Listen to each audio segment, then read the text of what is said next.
Welcome to our video today. I'm gonna tell you how to create a seller account on eldorado.gg.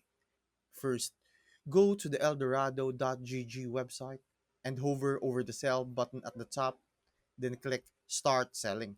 From there, you can sign up using email, Google, or Discord, whichever is easier for you. After creating an account, make sure to verify your email so you can access the full seller dashboard. Once you're inside, you'll see a quick setup section where you fill out your basic details. Choose your payout method and turn on security features like two-factor authentication so you could be safe.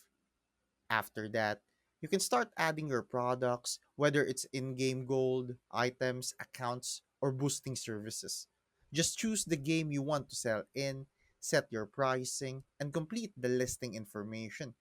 When you save it, your product goes live and your seller profile is officially ready to take orders. The nice thing is, Eldorado has an escrow system that helps protect both buyers and sellers, so you can trade with confidence. And that's pretty much it. Straightforward, fast, and perfect. Thanks for watching. Make sure to subscribe for more useful content.